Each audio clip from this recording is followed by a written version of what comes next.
Tout le monde, c'est Iloc Football. Alors qu'on avait commencé les vidéos SM, il est maintenant temps de se reconsacrer à l'actualité du football.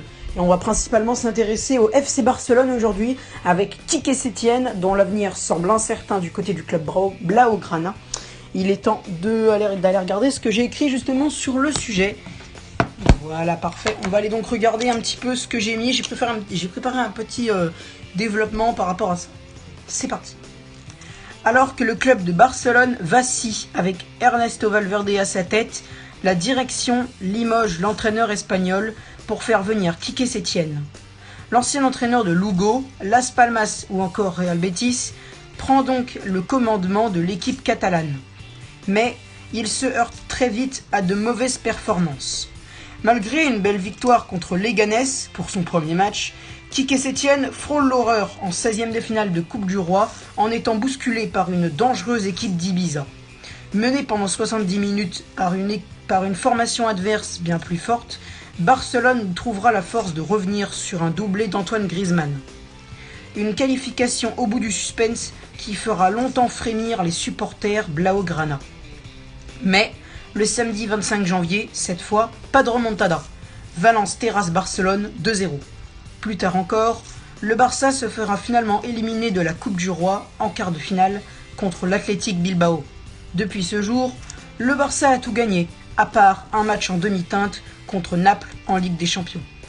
Malheureusement, la crise du Covid-19 a encore une fois tout stoppé. Sauf bien sûr, l'actualité Neymar-Barcelone qui reprend de plus belle.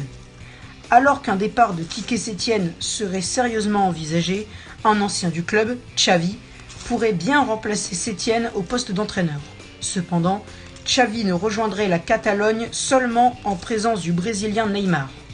Alors que le PSG doit impérativement vendre une de ses stars, Neymar ou Mbappé, le Brésilien pourrait donc prendre la porte en échange d'un certain Griezmann qui ne fait pas l'unanimité au sein du club espagnol. Ce qui forme donc un cercle bien grand. Départ de Neymar à Barcelone égale arrivée probable de Griezmann à Paris, plus arrivée probable de Xavi sur le banc Blaugrana, égale limogeage de Setién. Et voilà, c'est la fin de ce développement, on va maintenant un petit peu réagir à ça. Alors ce que je disais par rapport à Paris qui doit absolument vendre ses stars, c'est pas absolument, mais s'ils veulent recruter par exemple Kalidou Koulibaly, on sait que Leonardo a des pistes sur lui du côté de Naples. On sait que s'ils veulent recruter Kalidou Koulibaly ou un autre joueur assez fort, ils doivent absolument vendre une star, par exemple Neymar. Je pense que Neymar serait la mieux placée parce que Neymar il a déjà des touches, que ce soit au Real Madrid même si c'est moins fort que Barcelone.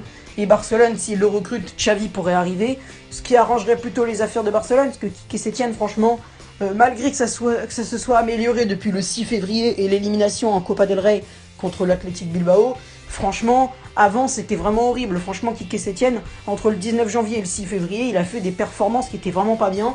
Et franchement, imaginez l'horreur s'ils avaient été éliminés par Ibiza en 16e de finale. Ibiza, je crois qu'ils sont en... ils sont même pas en 2e division, je crois qu'ils sont en 3e ou 4e division, tout dans le genre. Donc franchement, Ibiza, c'est vraiment pas l'équipe où il faut se faire éliminer. Donc franchement, là, ils se sont fait bien bousculer. Et heureusement que Grisou était là, parce que sinon, il faisait éliminer 1-0 par Ibiza, un club qui, je crois, n'est même pas professionnel. Donc franchement, avec une arrivée de Neymar qui pourrait se conclure assez facilement, franchement, la fin de contrat de Neymar est en 2022. Il semble pas vouloir prolonger pour le moment, même si ça a été plusieurs fois évoqué ces derniers temps. Donc moi, je pense que Neymar, franchement, pourrait bien rejoindre Barcelone. De notre côté, on peut récupérer Antoine Griezmann pour 100 millions d'euros. C'est ce que demande le FC Barcelone. Si par exemple, eux, ils le récupèrent pour à peu près, je pense, 200-215 millions d'euros, que nous, on récupère Antoine Griezmann pour 100 millions, il restera encore une centaine de millions. Il restera encore 100 ou 115 millions d'euros pour acheter Kalidou Koulibaly. Je pense que ça, c'est assez suffisant. On n'a jamais vu un défenseur qui se fait acheter pour 180 millions d'euros. Je pense que 115 millions, ça peut suffire. Et après, les Parisiens, ils pourraient regarder un peu pour les salaires des joueurs et tout ça. Donc n'hésitez pas, vous, à me donner votre avis en commentaire sur le sujet. Si vous avez des petites actualités en plus à me donner, n'hésitez pas. N'hésitez pas aussi à réagir sur mon développement. Si vous trouvez que je l'ai bien écrit, j'ai passé une demi-heure à l'écrire, à corriger les fautes et tout ça.